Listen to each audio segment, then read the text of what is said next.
todos que acompanham o Coro em Arquivista. Estamos aqui na FUNESC, Espaço Cultural, para entrevistar Flávio Eduardo Fuba, mestre Fuba, cantor paraibano, que nos está dando essa honra de participar de mais uma entrevista, depoimento, no Arquivo Cultural Suas Vertentes e Seus Protagonistas. Boa tarde, Flávio. Boa tarde, prazer grande estar com vocês aqui. Pode mandar. Prazer é nosso.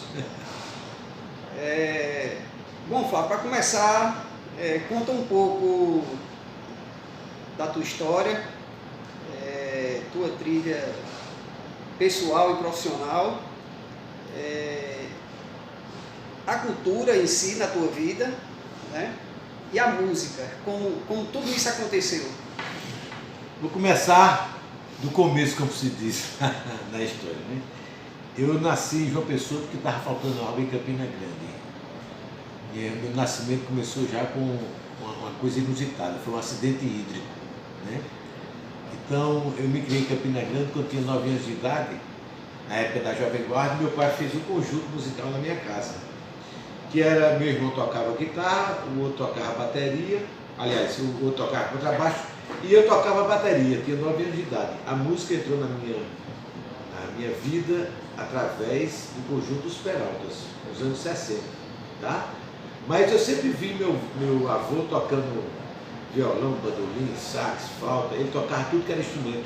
Chegou a tocar na banda de Capipa, né? Meu avô. Então, a influência principal vem dessa vivência com meu avô e também do conjunto musical que meu pai criou na minha casa nos anos 60, né? Na época da Jovem Guarda. O nome do conjunto era Os Peraltas, né? Eram 3 irmãos, um primo, mais um amigo, e ainda tinha, a gente era imitador dos imitadores, porque a gente tocava Renato e seus Blue Caps, que por sua vez fazia versões dos Beatles, né? Então foi aquela onda da Jovem Guarda, de Beatles, né? Da chegada do Rolling Stones. Então tudo isso aí foi a minha influência musical. Depois eu parei, fui fazer engenharia, né? Eu me transferi, vim morar aqui em João Pessoa, fui para o Rio de Janeiro, fiz engenharia elétrica, passei para o vestibular de engenharia elétrica, fiz 2 anos de engenharia elétrica, fui preso pela ditadura, aí voltei para a Paraíba em 76, estudando na engenharia mecânica na Universidade Regional do Nordeste. Depois a Universidade Regional do Nordeste foi transferida, foi encorpada, né, pela UFPB, a Universidade Federal da Paraíba, em Campina Grande, e lá não tinha engenharia mecânica. Aí eu terminei indo fazer engenharia civil, quer dizer, comecei a fazer engenharia elétrica, deu choque nas disciplinas, passei para engenharia mecânica, não engrenou, e terminei fazendo civil, que não serviu para absolutamente nada. Essa é a trajetória, né, do começo da minha carreira. Então, depois daí, já no 4º ano de engenharia, eu vi que a música era uma coisa muito forte, eu já compunha, e eu resolvi largar tudo, larguei o 4º ano de engenharia, peguei o violão e fui embora para o Rio de Janeiro, né, tentar a vida como músico. E aí pronto, aí dali em diante começou a fluir as coisas. Em 80 eu tive minha primeira música gravada por Elba Ramalho, que era uma música que puxava o disco, que era uma música minha em parceria com o Paulo Tavares, puxava o LP, né, naquela época, era a segunda música na ar. Aí depois Lenin. Fuba, além de músico, cantor, compositor, você também é poeta, é escritor, publicitário, produtor cultural. Fala um pouco aí desse universo que envolve também o teu desenvolvimento e a tua criação dentro desse contexto fora não, mas que tem tudo a ver também com o teu lado de músico, de cantor, de artista. Eu sempre gostei, né? Sempre tive uma atração grande em escrever, né? Escrever, em criar. Né? Sempre gostei de fazer folhas de cordel, né? Eu sempre mergulhei nesse mundo da literatura de cordel.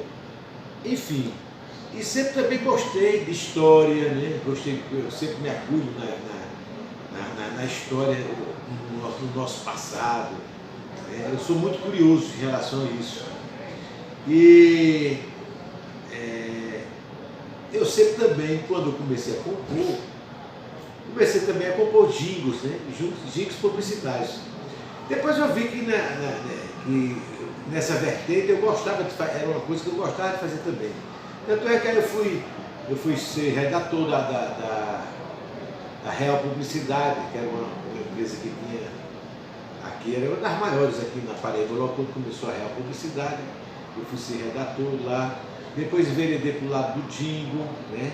Passei muito tempo em São Paulo, no estúdio, gravando jingle para toda a região ali do interior de São Paulo, Campinas, Americana, né? Pedreira, Jaguariúna, Serra Negra, Águas de Vitória.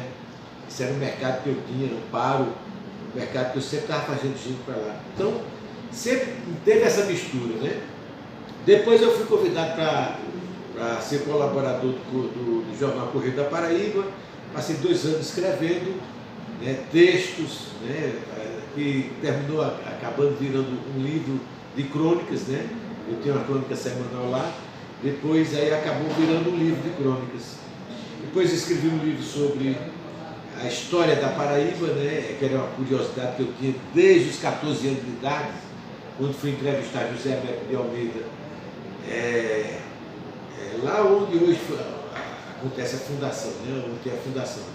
Fui entrevistá-lo no trabalho escolar do Colégio Pio XII. Eram 5 alunos que foram escolhidos do Colégio Pio XII para entrevistar José Américo de Almeida sobre a Bagaceira, que era um best-seller, né, do livro dele. E aí, junto com a gente, foi exatamente um professor de História, Paulo Brasil, que já não está em nosso convívio. E aí ele começou, depois da entrevista, começou a perguntar a José Américo, né, sobre a Revolução de 30. Ele, a princípio, não queria falar, porque era uma história muito sangrenta, aconteceu muito derramamento de sangue, foi talvez uma das maiores guerras civis que aconteceu no Brasil, foi aqui dentro da Paraíba, e quase ninguém sabe. E aí, enfim, ele pediu para a gente, né, tudo curi, ficar brincando lá naquele pátio, mas eu neguei aí. Eu fiquei por lá, fiquei escutando a história. Isso terminou gerando esse livro aqui, né? Esse livro aqui, que é um livro de 504 páginas, sobre a Revolução de 30, Paraíba 1930, a verdade e a mentira. Que aqui está contando toda a verdadeira história. Os livros foram queimados em 30, 31 e 32. Eu era muito amiga da secretária de Carlos Drummond de Andrade, que ela trabalhava também na Biblioteca Nacional. A princípio eu queria pegar a xerox dos livros que foram queimados, mas eu não tive esse acesso. Depois que eu virei vereador, né, então eu fui lá como parlamentar e acabei tendo acesso à verdadeira história da Paraíba, que estava queimada e que ninguém sabia. E aí eu comecei a transcrevê-la e colocando no livro. Depois o universo conspirou, começou a aparecer documentações e tal, que gerou esse livro. E agora eu estou publicando um livro de poesia, uma cobrança muito grande das pessoas, amigas minhas, mais próximas. Você está perguntando, Fuba, aí tu não vai publicar tuas poesias? Não, tal. Então eu estou publicando, daqui a 2 ou 3 meses deve estar saindo meu livro de poesia. E eu estou escrevendo também um outro livro, que é contando a história das muriçocas do Miramar, tá? Contando toda a história da muriçoca do Miramar. E também um outro livro que eu já comecei a separar o material, que é sobre a minha autobiografia, a minha vida mesmo, a autobiografia. Tem uma empresa interessada em fazer um documentário em relação a isso. Então aí eu estou separando esse material. Então, eu tenho trabalho aí para 2 anos aí pela frente, né, só no campo da literatura. E continuo compondo, enfim, é isso aí.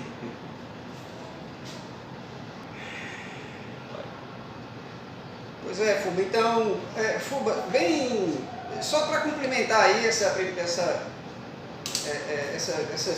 tuas falas aí no início, fala tua referência cultural, Fuba, e musical, dentro desse contexto da tua vida.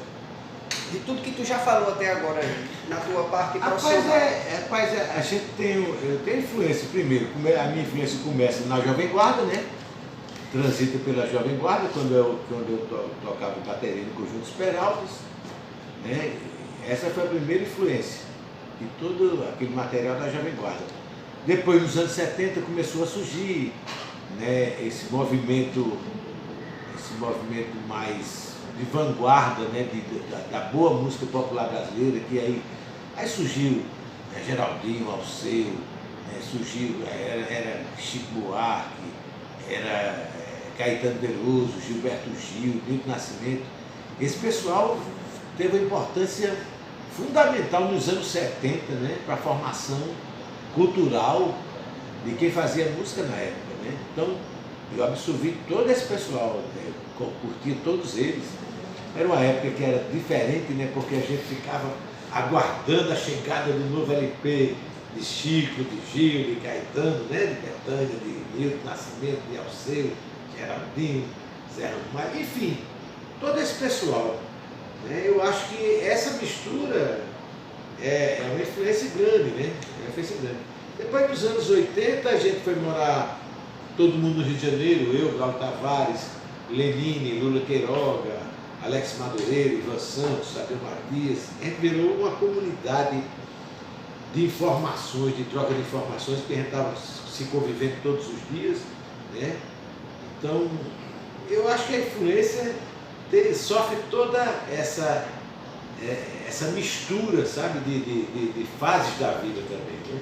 Então, eu não digo assim, eu fui influenciado, né, só por Jacques do Pandeiro, por exemplo, que também influenciou, né, Luiz Gonzaga, Jacques do Pandeiro, acho que influenciou toda essa geração, mas também é por um contingente de pessoas que faziam música que a gente convivia naquela época.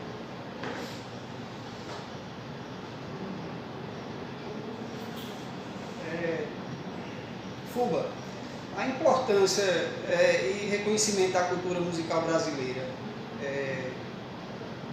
em particular a regional, mas a regional, como diria, acredito que tenha sido Geraldo Azevedo que disse isso, ou foi Zé Ramalho, não lembro agora, que Alceu Valença, que a música regional não existe, existe música brasileira. O Nordeste é Brasil, então não existe música regional. E aí, se tratando do regional, Nordeste, Rio Grande do Sul, Sudeste, Centro-Oeste, não importa. A gente estava conversando em off, alguém falou aí que talvez não existisse música regional, existe música brasileira. Eu vou no contexto que a música, ela é mundial. A música, ela é mundial, entendeu? Por exemplo, você já escutou as vozes búlgaras, né? É um coral maravilhoso, né, da Bulgária que só lá faz. Quer dizer, então você não pode definir que não existe música regional, porque em cada região existe uma característica diferente, né? Se você for comparar, por exemplo, a música do Pará, o carimbó, é completamente diferente.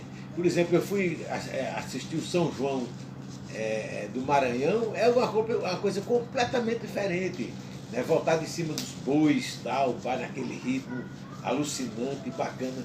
Quem vai passar o São João aqui no Nordeste já vai curtir o forró, né? O choque, o chachada, a ciranda, enfim. Então, eu acho que a música ela é universal.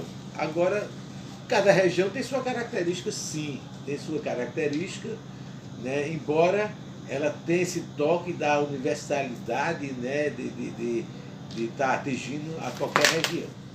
Eu penso assim. Comenta um pouco sobre o processo de parceria e diálogo com outros artistas, outras vertentes envolvidas nas variadas manifestações culturais, no meio musical, no Brasil, em particular no Nordeste e em especial na Paraíba. Você está falando dos meus parceiros, né? Correto. Rapaz, olha, eu fiz parceria com muita gente já. Eu estava com o Braulio Tavares, com Jarbas Maris, com Lenine, eu tenho música com Palmeira Guimarães, Valdo Lima do Vale, Alex Madureira. É tanto parceiro, rapaz, é muito parceiro. Braulio Tavares, muitos parceiros. Eu estava contando, são 59 parceiros. Eu tive essa curiosidade. Agora, claro, tem músicas que eu faço parceria parceiros que têm uma música ou duas músicas. E tem parceiros que eu tenho 10, 15, 20, 30 músicas, como é o caso do Cláudio Tavares, enfim. Fuba, qual a importância de se conservar e se preservar a autêntica música de raiz para a cultura brasileira? Em particular, o Nordeste. As manifestações culturais e musicais no Nordeste para as futuras gerações, qual a sua importância? Não, eu acho importante demais você ter a consciência, né, de preservar o regionalismo, a cultura popular principalmente. Agora a gente sabe que, por exemplo, isso é cíclico, né? As culturas elas tendem a se modificar naturalmente. Eu vou dar um exemplo. Por exemplo, a quadrilha que se dança hoje no São João é completamente diferente da quadrilha que a gente dançava 30 anos atrás, né? No Alavantua, na Rie, aquela quadrilha até muitas vezes improvisada. Mantém-se a cultura que tem um noivo, que tem a noiva, que tem o casamento, que tem toda aquela história, mas se você olhar o João Quadrilha, é uma coisa altamente plástica. Aí você vai dizer, poxa, eu tenho que ficar lá atrás nos 30 anos, se as gerações, elas estão se modificando a cultura, você tem que acatar, tem que aceitar. O que eu não gosto, por exemplo, é a apelação que fazem na música. Hoje eu sempre tenho esse pensamento, eu fico pensando assim, poxa, o que é que essa geração vai se lembrar da música daqui a 20, 30 anos na frente?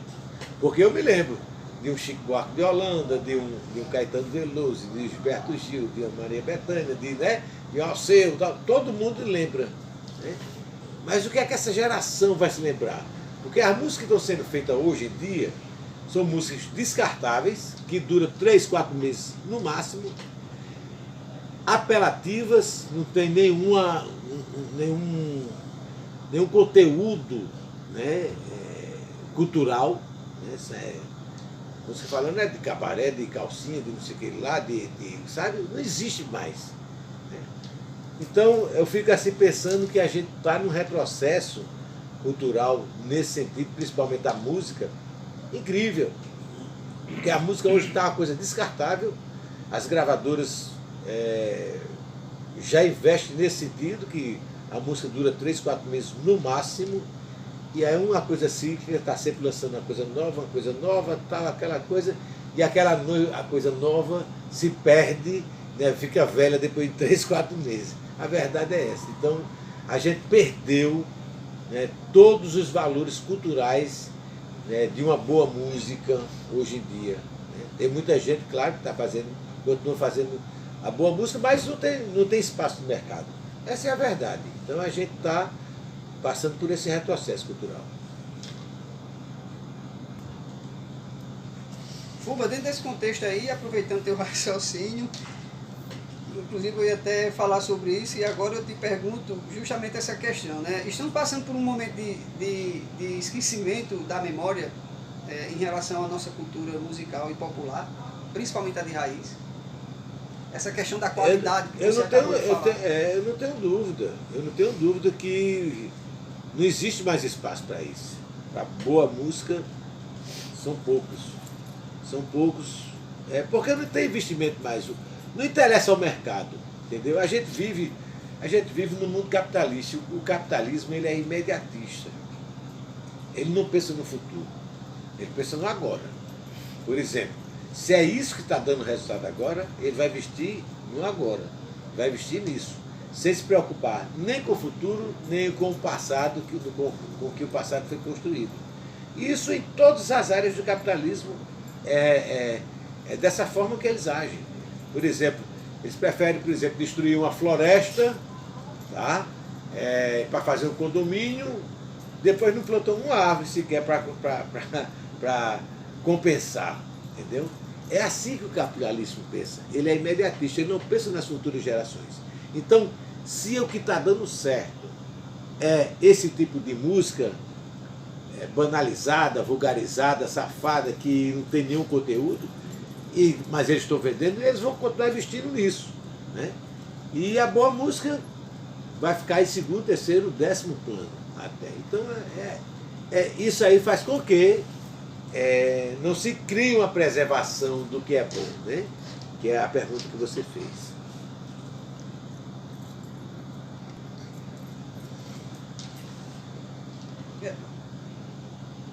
Com isso, você dá a impressão que você quer dizer que essa nova geração cultural e musical não está sendo tão produtiva no sentido qualitativo. Quantitativo aí tudo bem, mas qualitativo Não, nesse exatamente sentido. isso mesmo. Não tem conteúdo. O que não tem conteúdo, ele não permanece. O que não tem conteúdo, ele não permanece. Mas, ao mesmo tempo, tem mercado. Esse não conteúdo que então se fazia está sendo o que está vendido, então é o que está interessante. Só que a gente vive também aí no mundo paralelo, né? A cibernética trouxe essa possibilidade. Você pode fazer música de boa qualidade e jogar na internet. Agora, se vai ser absorvida, né? Isso é uma incógnita, porque eu, pelo menos, o que eu vejo aí, o que tem se absorvido é a música de má qualidade. Aqui e acolá que pinta algum grupo interessante que acaba que as pessoas se interessam e aí ganham 1000 likes, né, visualizações, essa coisa todinha. Mas tá muito difícil, entendeu? A tendência é a banalidade virar meme, a vulgaridade virar meme. Então é isso que está acontecendo com a música brasileira. Mundial até. A questão da pandemia, Fuba, que levou a esse isolamento aí social do Brasil inteiro e até no mundo, o impacto no contexto da cultura e da música, e para os artistas também nesse sentido. A tua opinião nesse sentido? A pandemia, ela atingiu principalmente a área cultural, né? Os artistas, quem faz teatro, quem faz música, quem trabalha com os grandes movimentos, né? Manifestações culturais de rua, festas. Os primeiros a entrar na crise foi exatamente os artistas, né? Os artistas foram os primeiros a entrar na crise e os últimos a saírem. Então, acho que teve assim, um impacto imensurável de você não dá nem para avaliar, entendeu? A quantidade de pessoas que entraram em depressão, que entraram... foi uma coisa que mexeu muito com a saúde mental das pessoas, entendeu? Porque o artista já não é bem remunerado, né? Já tem isso, entendeu? Por exemplo, um músico que toca em barzinho toda semana para ganhar sua grana para fazer a feira, bicho, interromper isso da noite para o dia, diga aí. É um negócio de louco, né? Para o dono do bar, muito menos, porque, queira ou não queira, o cara devia ter uma reserva ali, ou então, não sei. Mas para o cara, o artista, claro que foi ruim para os dois, mas para o artista, eu não digo nem esse artista que é tão famoso, sabe, que já estava consolidado. Estou falando do artista natural, que tem em toda a cidade, está cheio, né? Esse aí foi fatal, né? Foi fatal porque realmente atingiu diretamente e mexeu muito com a saúde mental das pessoas. Mas eu achava inclusive que a pandemia servia como uma lição para as pessoas melhorarem, sabe? Mas eu acho que o efeito dela foi exatamente ao contrário. Eu vejo hoje as pessoas mais egoístas, mais individualistas, perderam muito a solidariedade, sabe? E isso, né, a solidariedade, a espiritualidade, isso está sendo uma coisa muito ruim que está acontecendo no comportamento da humanidade. Eu vejo por aí. Isso aí está acontecendo no comportamento da humanidade.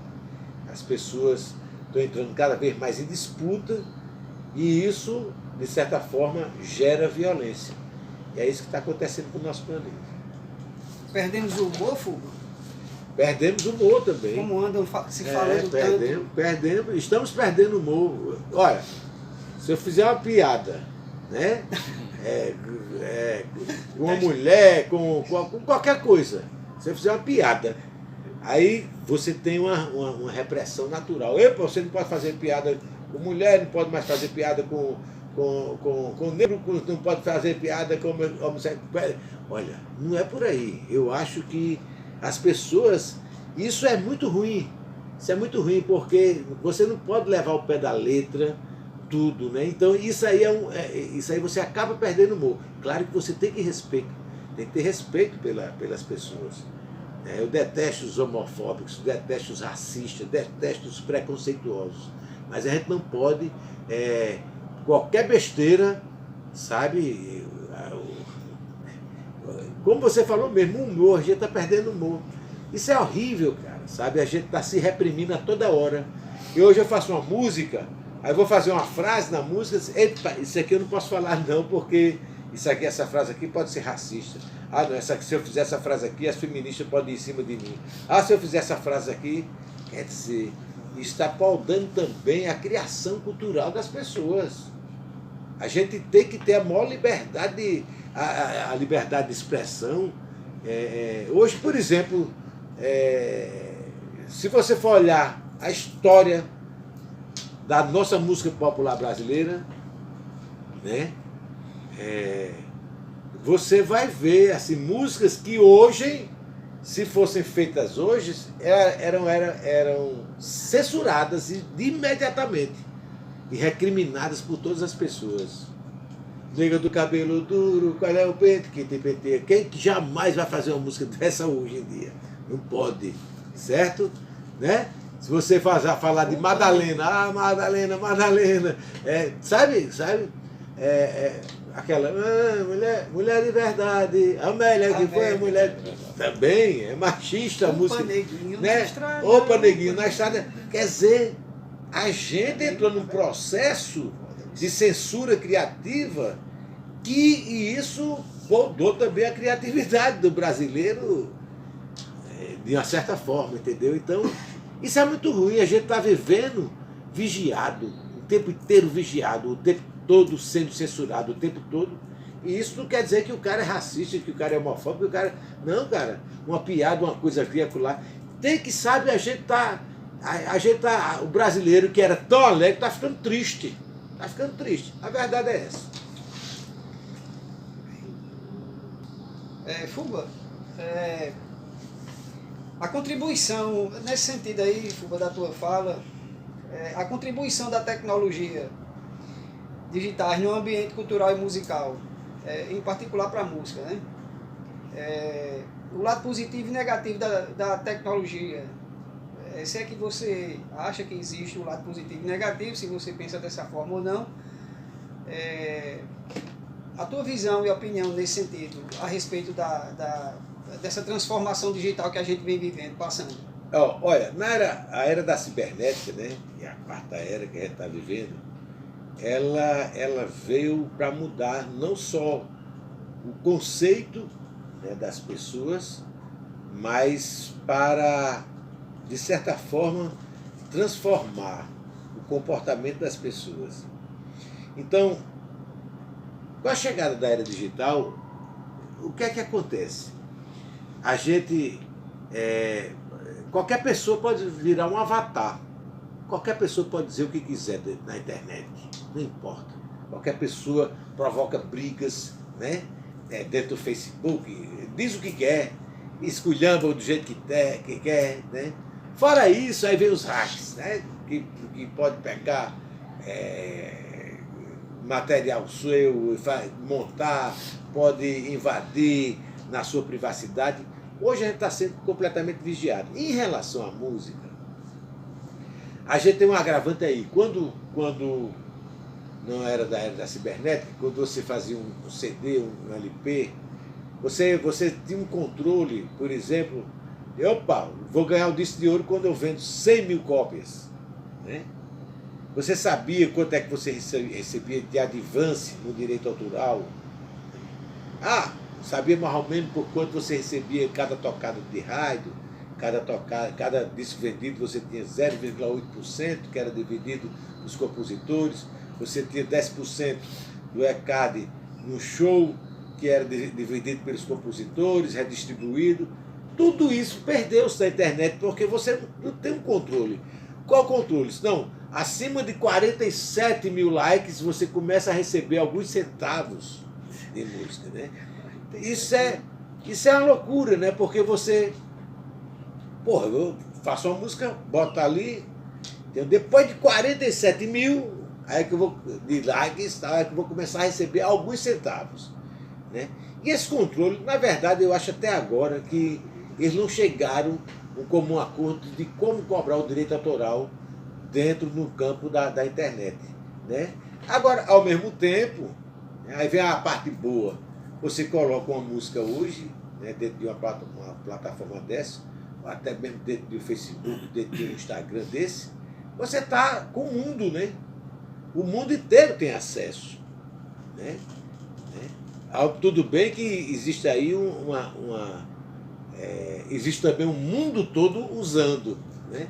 Claro que algumas coisas vão se destacar, vão ser destacadas. Geralmente as coisas que são destacadas são porcarias, né? O que vira meme é tudo besteira, só acontece besteira. É besteira, besteira. Pronto, quer explodir na internet, publica uma besteira, né? Porque o conteúdo que tem de conteúdo não acontece, né? Fica ali, poucas pessoas verem e tal, pá, pode ser um likezinho ali, acolá e tal, pá. Publica uma porcaria para tu ver se o mundo todo não abre as mãos e começa É isso que está acontecendo, entendeu? Então, acabou que a era da cibernética, para mim, é a era da futilidade, certo? Sem conteúdo, não tem conteúdo. Ao mesmo tempo que você tem um mundo inteiro, todos os conteúdos dentro da cibernética, você está vivendo um mundo sem conteúdo, um mundo imbecilizado. Bem colocado. É não, Lula?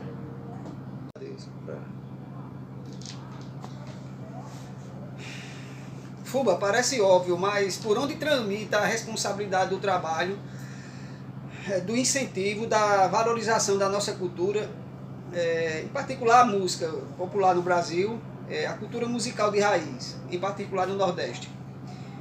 Existe uma certa amnésia sociocultural e socioeducativa nesse sentido, dentro desse contexto que você acabou de falar aí?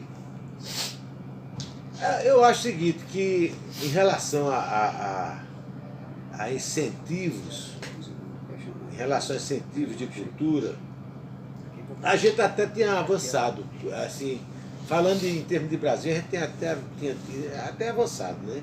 Lei Rouanet, as leis municipais, as leis estaduais.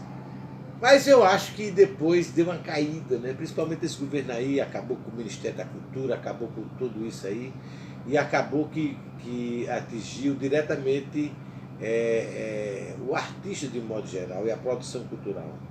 A gente tem aqui no Brasil, na Paraíba especificamente, assim, um celeiro cultural que é enorme, em todas as áreas.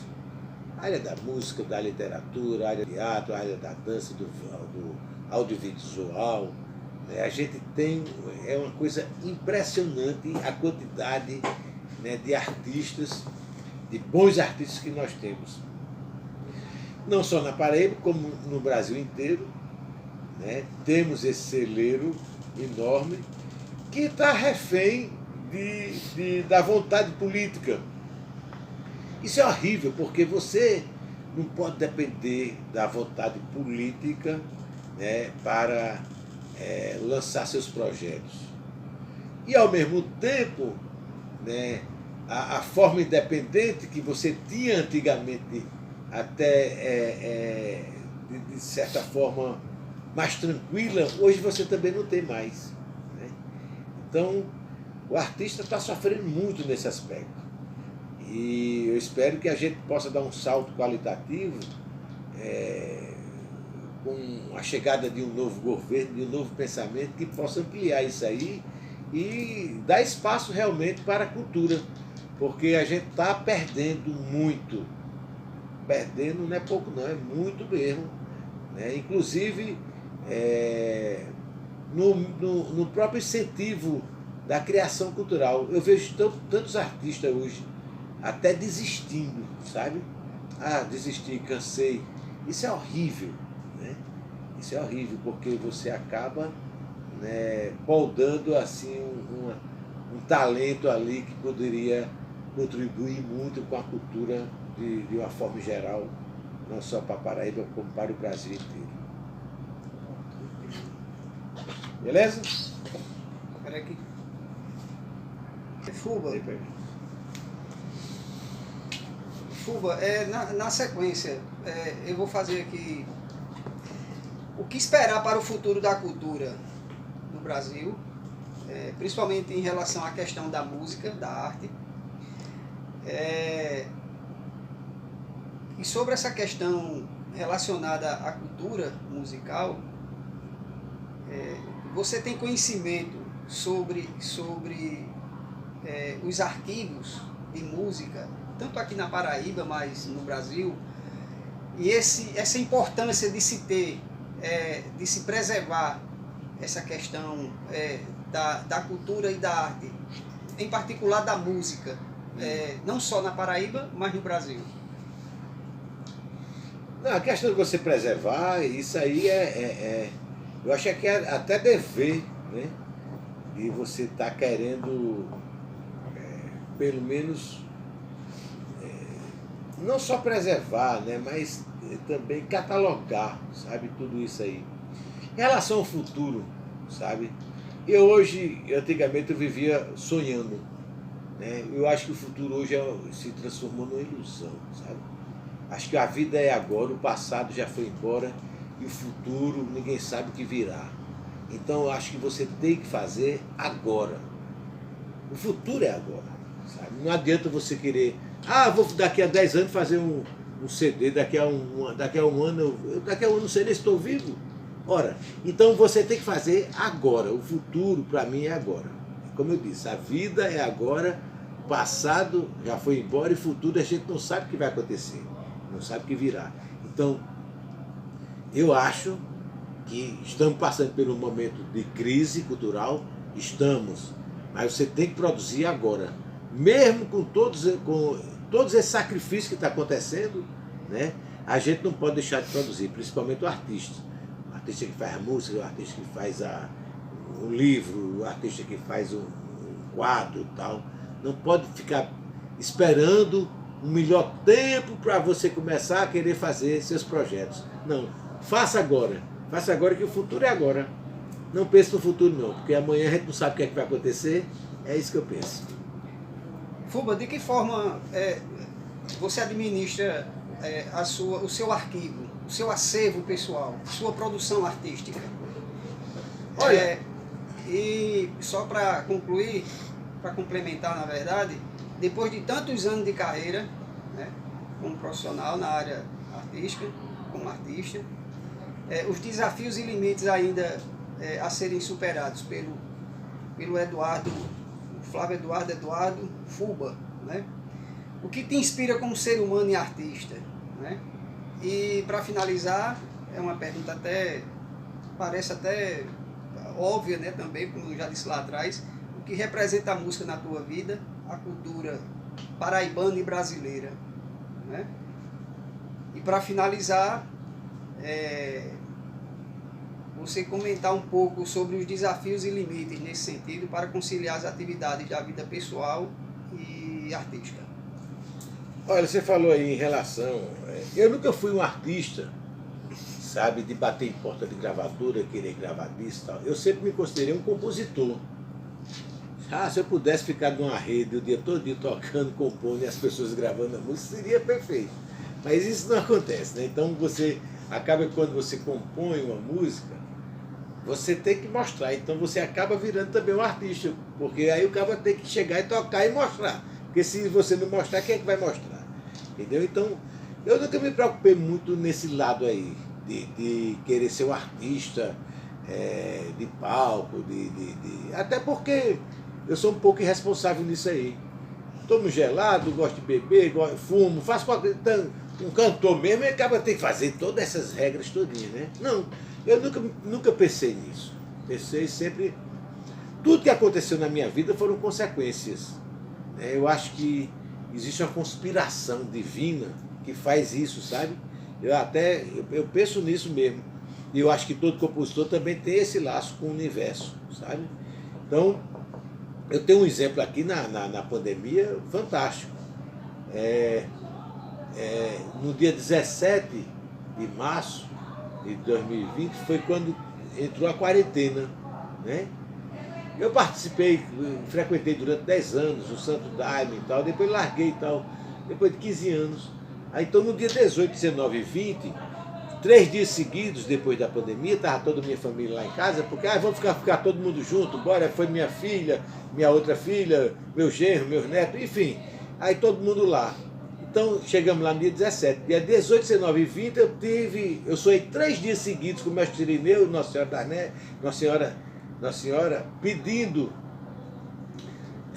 para fazer o inário espiritual com 118 músicas, para ajudar a humanidade e alertar a humanidade.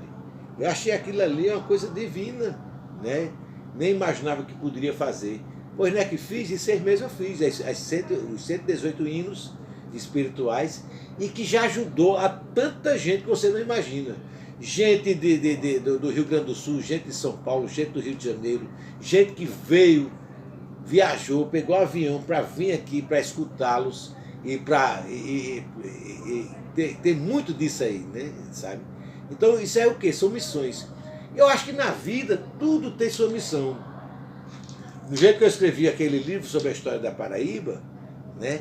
Do jeito que eu estou agora querendo escrever a história, né, das Muriçocas, depois a história da minha biografia, são coisas que você vai dizer, não, eu vou fazer. Não, você não vai fazer.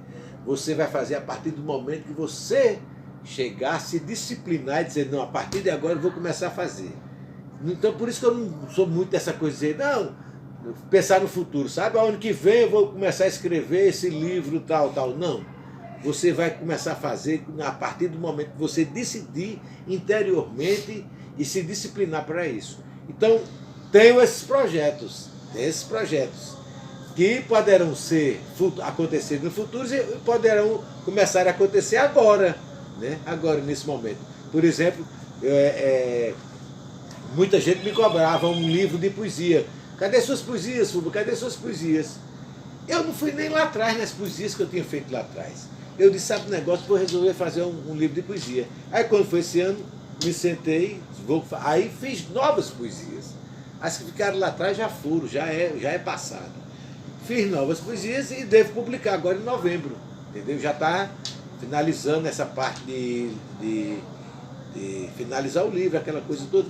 Enfim, é isso aí. Então eu acho que a coisa mais importante é você ter a consciência tranquila que você está fazendo o seu trabalho com consciência, com fé, com alegria, e não baixar a cabeça para nada, sem pensar em construir alguma coisa pensando em grana, não. Tudo isso é consequência.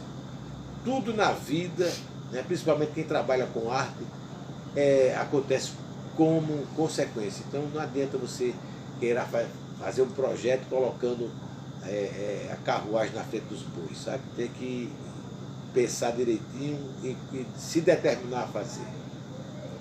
Fuba, de que forma, só para lembrar, né? E aí para concluir, de que forma você administra o seu arquivo, seu acervo de música, sua produção artística? Rapaz, eu tenho uns 50 cadernos lá em casa, entendeu?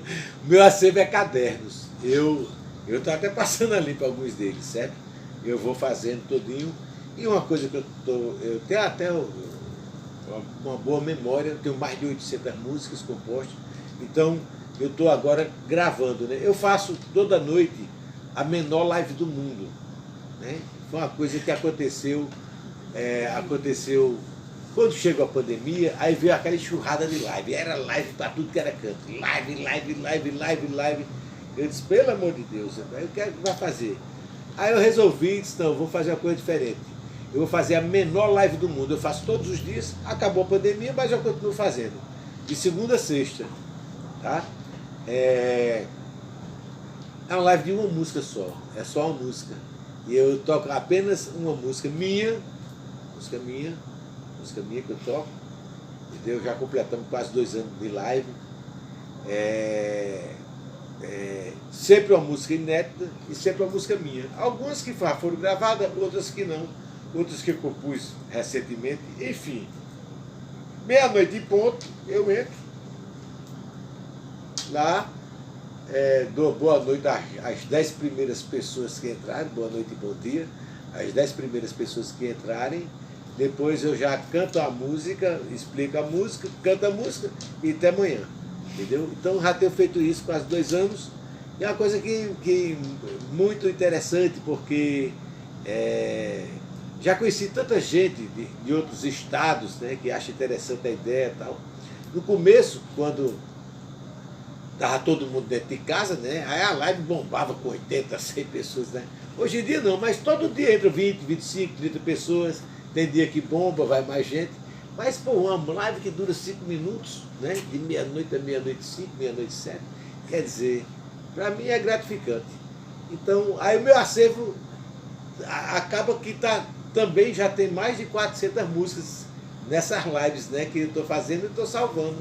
Quer dizer, estou terminando ao mesmo tempo contribuindo para fazer meu próprio acervo. E isso aí é importante, beleza? Fuba, para encerrar, agora para encerrar.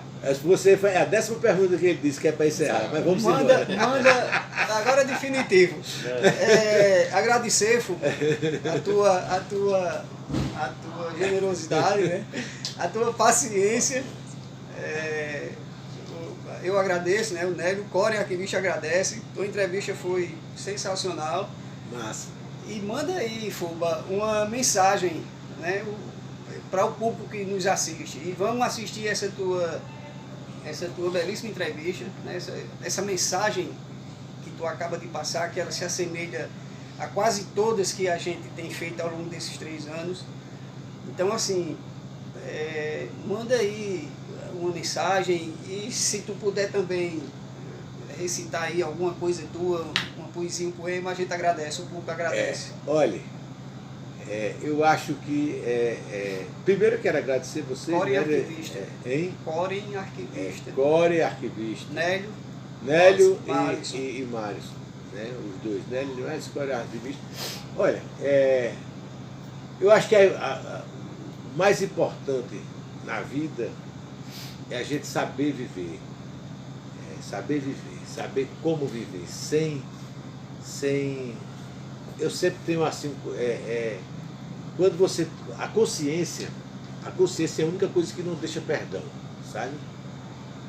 A consciência é a única coisa que não deixa perdão. Se você está com a consciência tranquila, sabe? Você está em paz com você mesmo, você está em paz com Deus, né? Porque a consciência ela é pesada, né? Se você, por exemplo, né, o meu conceito, por exemplo, as pessoas perguntam qual é o seu conceito de Deus. Meu conceito de Deus é exatamente isso aí. Se você tem a consciência que não rouba, que você respeita os animais, que você respeita a natureza, respeita as florestas, os mares, os oceanos, respeita o próximo, né, o seu irmão, você respeita, né, enfim, todos esses componentes que estão lá dentro da Bíblia, né, apesar que a Bíblia foi escrita pelo homem, né, não é uma coisa tão antiga como a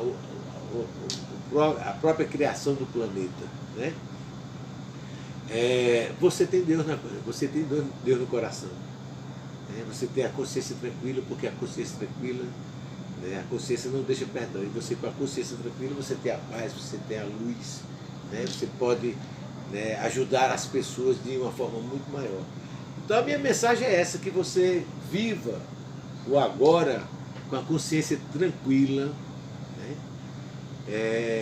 Tentando ser solidário mais, porque é uma das coisas que está acontecendo demais, né, nesse mundo. As pessoas estão perdendo a solidariedade. Eu vejo no mundo da cibernética hoje, antigamente quando uma pessoa passava a mão na rua, você ia lá ajudar. Hoje você vai filmar, cara, fotografar, sabe, com o celular, a pessoa passando mal, a pessoa morrendo, a pessoa dentro de um carro preso nas ferragens depois de um acidente. É o que mais você vê hoje. que não tem mais respeito nenhum, sabe? Eu vou contar aqui um episódio que aconteceu. Uma vez eu estava saindo da praia, logo cedo, na minha caminhada, e quando eu estava saindo, aí teve um desastre. Era até um pastor que estava dirigindo o carro e morreu esse cara. E estava lá, ele estava preso nas ferragens, né? E aí eu vi aquela cena todinha, chamei até o SAMU, o SAMU foi lá para... Não fiquei vendo, esperar que tirassem lá, removesse lá o corpo do cara, que ele estava com vida ainda, inclusive. Poxa, cheguei em casa do meu banco, quando eu pego o celular, aí já tinha fotografia, já estava filmagens desse cara lá, preso nas ferragens. Tu imagina um filho vendo isso de supetão em casa, né? Um irmão, um pai, ou uma esposa, uma filha, tu tá entendendo? Quer dizer, acabou-se o respeito. As pessoas não têm respeito mais por ninguém. O mundo hoje vive numa disputa, e essa disputa está crescente cada vez mais, porque os espaços estão cada vez mais também se diluindo, né? Você tem ideia aqui, por exemplo, aqui se formam mais de 1.000 médicos por ano na Paraíba, estou dizendo aqui na Paraíba, 1.800 advogados, 2.000 cacetadas de enfermeiro. Esse povo vai trabalhar onde? Entendeu? Então o que você vê engenheiros, são enfermeiros, eu já vi até médico dirigindo Uber, né? Então o mundo está entrando nesse período de disputa, né? Que até os próprios cientistas defendem uma guerra mundial para exterminar 6 bilhões de pessoas, porque o planeta só cabe 8 bilhões de pessoas. Nós estamos com 7 bilhões e 700 milhões. Veja bem, 7 bilhões e 700 milhões. Em 1800, a gente tinha 1 bilhão, cara. De 1800 a 2013, pulou para 7 bilhões. E hoje a gente está no limite, 7 bilhões e 700 milhões, chegando no limite. Eu não tenho dúvida que o que está acontecendo no mundo hoje já é a consequência disso, e quem sabe não seja uma coisa ensaiada. Sabe, essa guerra aí que começou com a Rússia e a Ucrânia, eu acho que isso aí é uma coisa que vai acabar numa terceira guerra mundial, e que é o que os cientistas esperam que aconteça, diluir 6 bilhões de pessoas para que o planeta possa sobreviver.